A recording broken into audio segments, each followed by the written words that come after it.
I Are think we we are live? live now. Here we go. Jena Wilson. Hey, I'm excited. what's up, Mr. Anderson? How Well, are you? I'm always excited to see you. I'm always excited to go live and talk about the Elite Growth Academy. And Hey, then we get to spend a few minutes talking with some of our favorite people our this favorite morning here. people. I Some of know. our I'm so favorite people. excited. Yes, yes, yes. So yeah, I can't believe it. I booked my flight and the hotel room, and I can't, it's Same. like, it's less than 2 months away. I am all booked. I've got a nice little seat going on, and I'm just going to cruise all the way down to Nashville or up. I I don't have, know. I, Ian, where are we? Are we down or up? you're closer than I am from San Diego, but I That's am true. excited. I'm excited to be in Nashville. We've got a couple little surprises for people while they're there. Take advantage of the Nashville spirit, and we're looking forward to it. And the So welcome everybody. attendees are just going every week. We I just know see them rising and rising. we're So we're well very over exciting. 100 at this point. Well over 100, which is exciting. So And exciting. I think we'll get another good boost coming through here. It's such a good time to be really adopting this team-based model. I mean, collaboration and leadership is in such desperate need. So Agreed. let's shift gears, Jena, Sure. and talk about our two favorite people here today. Sounds good. Why don't you give a formal Ian, intro are they for the talking people? about us? Yeah. Oh, They can't be talking about us, Bob. Oh, come on. Because they tell everybody their favorites. Sure. Not true. All right. Well, let me be a little bit more formal about why these guys are some of our favorite. We'll start with Bob. Mr. Coleman brings a wealth of capabilities and skills to his role at Elite Resource Team, from working as the director of investment relations for a bank to being a part of Utah's largest fee-based financial planning firms. Bob has been around the block and bringing lessons learned and kind of the heart of a servant to our virtual family office concierge position, as he works with many of our advisors and accountants alike.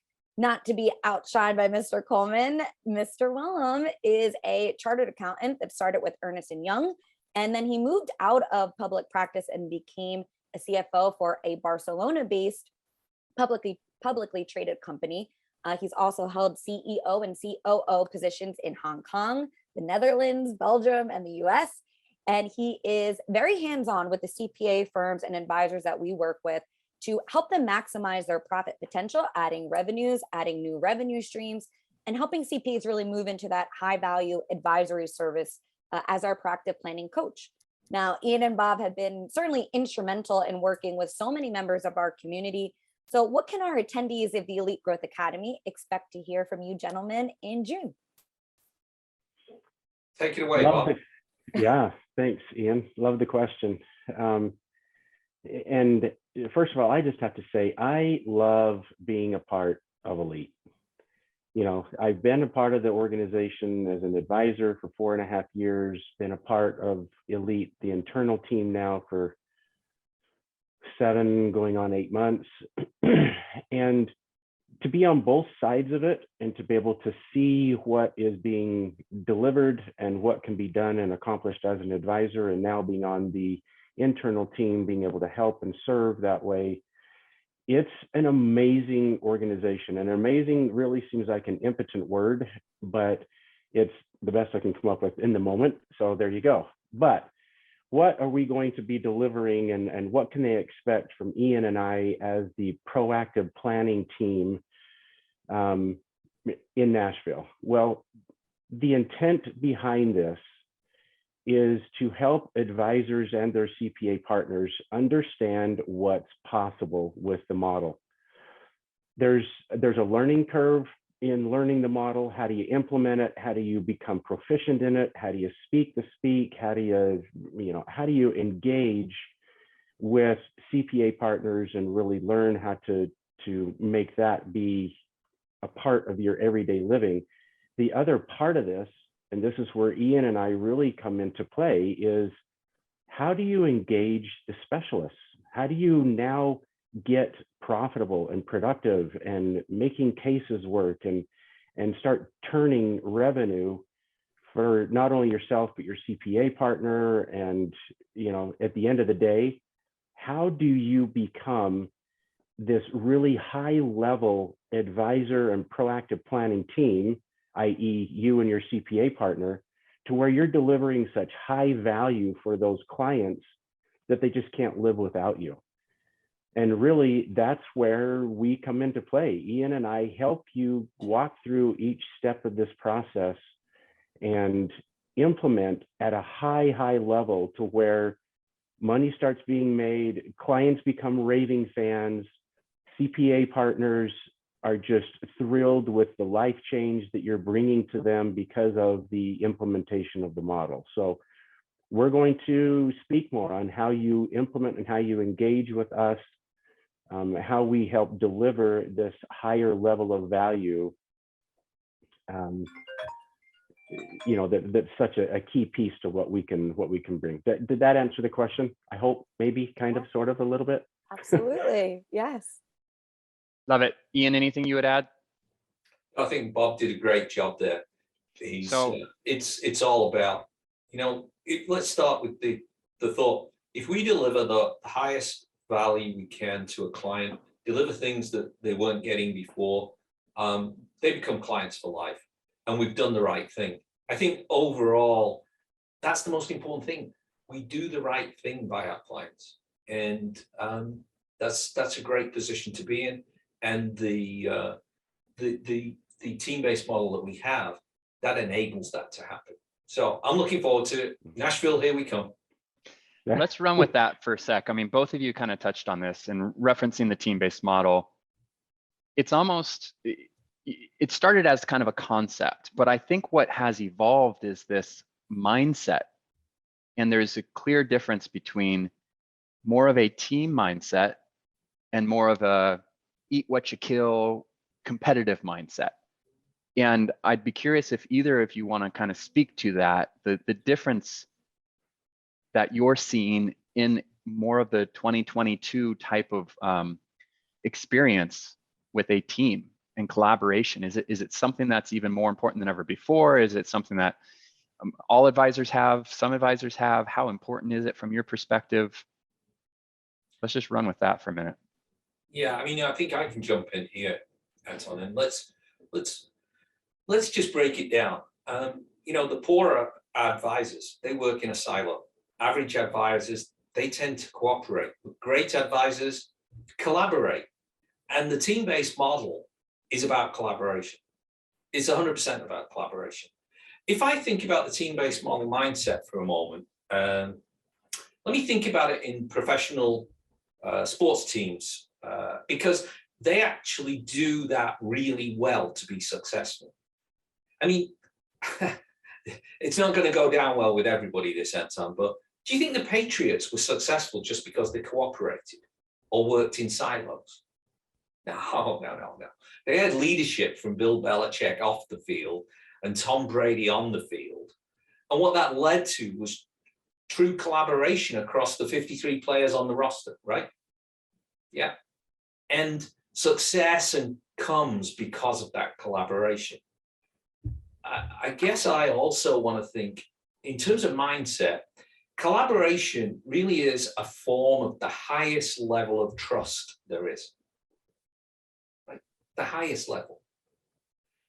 But in the professional services industries, and I'm thinking especially accountants and advisors, we have an inbuilt protection mechanism of some kind. I guess that's the way I might put it. And that's a massive barrier to collaboration. What's mine's mine and I'm keeping it, right? But when you get past that and you get to truly collaborate, that's going to drive the greatest value to the clients and greater revenue to the advisors and accountants. And even more important, I think, it gives you work-life balance and you actually enjoy working every day. How great is it when every day you go, can't wait for this day to start? And that's what I think the team-based mindset is all about. The word of 2022 may be collaboration. I think that's come up probably in 3 live streams so far, Jena. I know Randy Fox talked a lot about that and just differentiating between cooperating and collaborating and how different those are. Yeah. Can I add a thought, Anton, as well? Absolutely, man.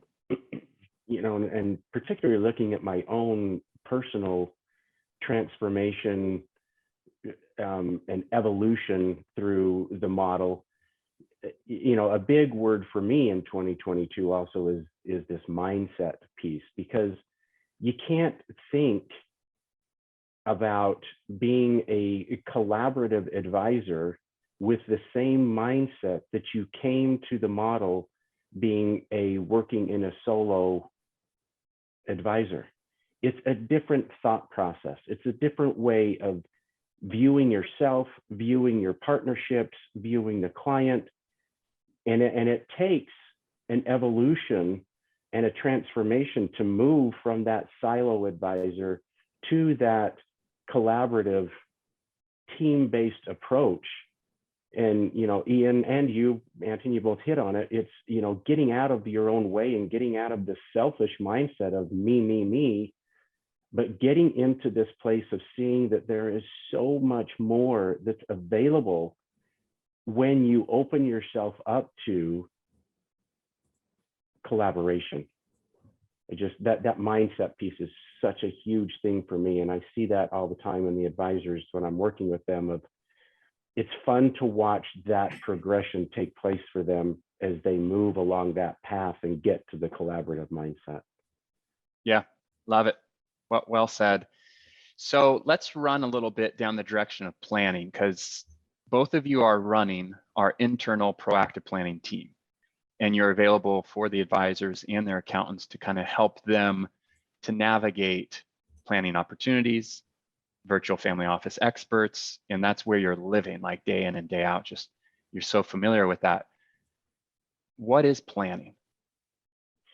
What is planning? Where do you guys step in, and what's the importance of planning versus, you know, some advisors might say they're doing planning, but I think they maybe have been trained to do sales.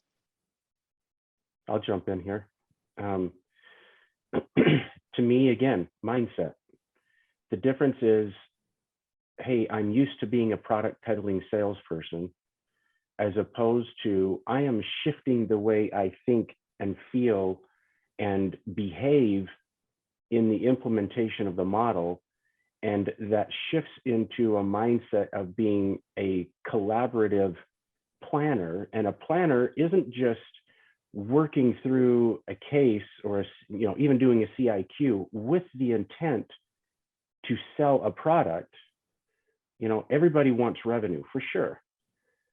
But when we approach this with the mindset of collaboratively planning, as opposed to product peddling or selling something simply to have that be the solution. But really, if the solution is the plan, there's going to be so much more that will be done for that client. They're going to be so much happier with what we bring. And quite frankly, Anton, I have never seen the exception to this. But when an advisor and a CPA approach this from the planning perspective, there are more product sales that occur. There's a higher level of implementation because they have chosen the planning mindset, and it just opens them up to being able to do so much more for their clients. And it's a whole lot more fun than just trying to push a product through as a single silo solution, if it were. I love that. I mean, you touched on it really well, which is the great irony. You focus on a specific product or a solution, you know, and trying to drive a client to that solution, not to be disrespectful or offend anyone, but that is sales. Like, you're a salesperson, you're a salesman, Right. saleswoman. You have a predestined or predetermined outcome that you are looking to get from this exchange. Yeah. You focus on asking questions that you don't know necessarily where they are going to lead. You know, almost by definition, you're now exploring. You're going beyond potentially your current knowledge base. And that's why I think the importance became so highlighted. We now are training advisors and accountants, and we're seeing them ask questions to, you know, lead to things that they don't know where, which is where I think you guys step in the importance of having experts that are outside of your current area of expertise. Because if you're going to be doing planning, you have to be open to wherever that plan leads. But the For great sure. irony, trying to get back to that for a second, the great irony is so often where that path leads is somewhere that's even better than where it would have gone from a product sales perspective. So you end up still with more revenue and a better outcome for the client. It was such a cool win-win. Yeah. What's that like, 100%. Bob, working with advisors and trying to help them to ask questions that might lead to places that they don't know exist yet? Is that a challenge? What has that dialogue for you been like? Painful.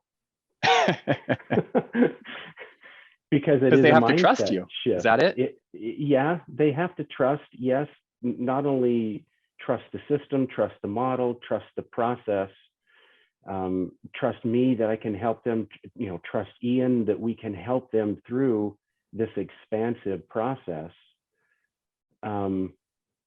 It takes a different way of thinking. And, some people will come to the table and say, well, I'm just an insurance salesperson. That's my only license. Great. Think outside of the box of your licensure and now start thinking as a collaborative planner. Just because you may only have one license doesn't mean you cannot function at the highest level of effectiveness when you have approached it with the right mindset and you plug into the collaboration. The collaboration is really what allows you to elevate your game. So get out of your mindset, the limited mindset of, well, this is my only license that I have. That doesn't matter. You're now a part of something so much bigger that your opportunity now is just plug in. By plugging in, you are so much bigger. That's a really interesting, I like the way you described it. Planning isn't a license. Collaboration isn't a license. You're not limited to collaborating or planning because of compliance. Like that's a decision or a mindset or an approach or a philosophy. And ironically, when we talk about creating a unique value proposition, which is what every professional wants, every business wants to develop. You want to be different to create truly unique value. Creating truly unique value doesn't have to do with the license you have or the products you can or can't offer. The planning and the collaboration is what creates, I think, that truly unique value proposition. And the definition of a blue ocean, which a lot of people who are listening to this will know we talk about all the time, because we want to create a blue ocean experience. You don't want to compete in a bloody red ocean. It's bloody from all the competition. Blue ocean, it's different. By the very definition of being in a blue ocean, you are going into somewhat uncharted territory, either for you personally or, as part of a team. Yeah. That's cool, man. Really, really well said. I like those insights. Just one or two more thoughts to kind of run with here. Can either of you just talk a little bit about virtual family office, proactive planning team, team-based model? I mean, these are all terms that we're throwing around this morning, but let's just make sure people watching the recording, how does that all fit together? I'll start here and say that, the foundation of the team-based model's success is that we recognize that not one or two people can do everything. And so what we have is we actually have two teams which are connected to each other. And the local proactive planning team, that's the advisor and the accountant, they are the guys, the eyes and ears on the ground. The client likes them, knows them, and trusts them, okay? They're always there every step of the way. But they don't have infinite expertise at their fingertips. So that's why we have the virtual family office, who's an extension. I want everybody to think of the VFO as an extension of their team. Yeah. Okay. And in the VFO, we have experts that can cover virtually anything that a client may need or want. Any solution to any problem, almost endless solutions. And those guys in the VFO, they're not just people who, you know, who have a limited experience or are not true experts. They are best of breed national experts. So when you tie those two things in together, right, you have the capability to be just as to provide the solutions and the breadth of help that some of the maybe the big four accounting firms can deliver, right? Because it's just that we don't ask the advisor or the accountant to start employing bodies who are experts in all of these myriad of different things. That's for the big four. But for our community, this provides them with all of the same powers and the ability to deliver. And the client should never feel like there's any referral going on here. It's always a team effort with the accountant or the advisor being the client relationship lead. And it should be an easy and comfortable process for the client. Hey, Ian, let me jump in real quick, because just repeat that. Who should be the client relationship lead? It should be either normally it would be the accountant if it's the accountant's client. But if it's a direct client of the advisor and that's not from an accountant, then it's the advisor who should be there. Yeah, love it. Yeah, so well said. I mean, we touched on it at the beginning, so I don't know if you intentionally looped that word back in, but I think collaboration and leadership is in desperate need. And that's really what clients want. CPAs and advisors too. I mean, you know, we all should recognize the importance of playing. We have roles where we need to be leaders. We have roles where we need to find others that are really good leaders and follow, you know, and I think that's where you get the most synergy. Yep. Good stuff. Great. Oh, Jena, I'm so excited. I'm so excited. I was so excited for this event. Anything else, Jena? I know we're getting close to our live stream cap, but anything else from either of you guys while we're live? Any other thoughts for Nashville or the group we got with us? Well, I've never been to Nashville, Anton, so I'm really looking forward to it. And no doubt there'll be a little time to explore a bit more about Nashville than just the event. I think you know what I mean by that. I do, and I plan on joining you. I'll be supervising, don't worry. Oh, that's very comforting, Jena. Yeah. Bob, any final thoughts from you? Be there with us. Yes. Yeah. Love it. Yeah. Yeah, such good insight from you both. Thank you guys so much. Jena, any last details? Yeah, sure. I mean, I would just say, you know, if you aren't familiar with the concept of a virtual family office, you want to know a little bit more about these experts, you're seeing these live sessions, you know, they're going to be in person with us in Nashville, you know, brush shoulders with them, grab a drink, or just, you know, pick their brains, because they're there for you, for our community. And especially these two guys are, you know, ones that you're going to want to kind of sit down and talk to, because they're great sounding boards if you're just trying to dive into this. So if you would like to meet us in Nashville, remember it is June 23rd and 24th. Just go to elitegrowthacademy.com.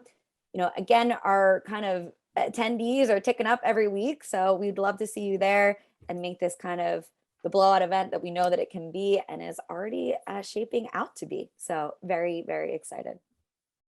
Love it. So good. Thank you, everybody. Thanks for watching the live stream, and we will hopefully see you in Nashville. Good to be with y'all. Bye.